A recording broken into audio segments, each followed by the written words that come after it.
رمضان مبارك كسر وجنة تقوى صوماليا channel oo ka daawan doonta soddonka beri ramadaanka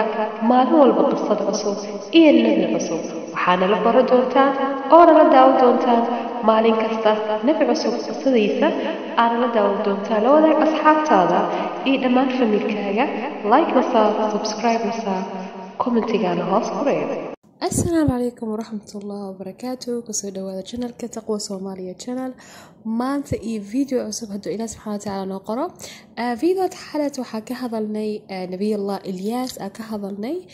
سيدو قوم كيسي أهايين سيدو إله سبحانه وتعالى وصادر فرس ومال إله مال كبلمية أو فرس تاس وصادر وعركة قلم مانتو حا كهضلنا هدو إلهي را نبي الله اليسع كهضلنا اليسع وحاوايا نبي ساقنا نبي وايا لبجر قرآن كل شيء سورة الأنعام سورة صادة لو شيء لبدا سجر markaasi asagana wuxuu galaa nabi allah ibrahim alayhi salaam oo galaa nasab ahaantiisa waxaana waa in ma adeer ay yihiin nabi allah ilyas oo xaleeta ka hadleynay markuu nabi allah ilyas alayhi salaam oo ku daalay qoomkiisa mar walba caasinayeen oo mucjizooyin la tusay oo wax walba ay ka diideen oo ilyas alayhi salaam uu weydiistay ilaah subhanahu wa ta'ala inuu oo dilo ilaahay markaas wuxuu ku balmiyay meesha markuu tagay oo wuxuu soo diray faras kadib oo cirka galay markaasi ummadda waxa la soo diray markaasi nabi allah al-yasa la soo diray laakiin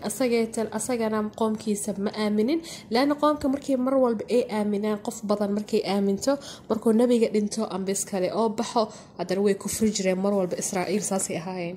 marka nabi allah al-yasa mar walba wuxuu ku taagnaay anbiyaa ka horeeyay Ilyas iyo Muuse iyo nabiyashii hore tasiiradooda iyo dacwadooda mar walba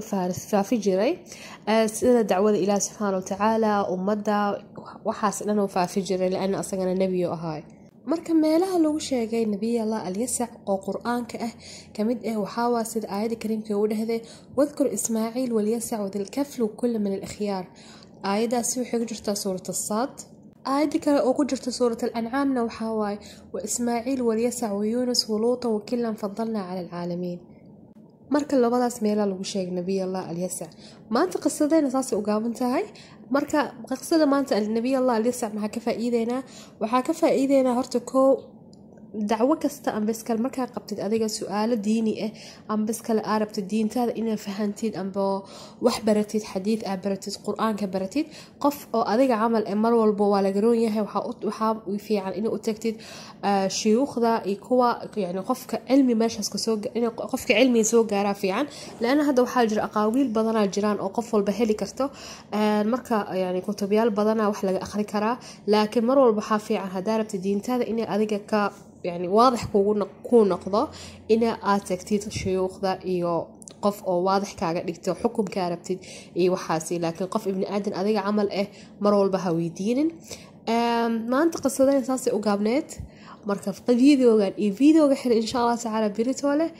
انت ساكل انت دم بوحي صلها لها انت خيران بدنا نيرجينا والسلام عليكم ورحمة الله وبركاته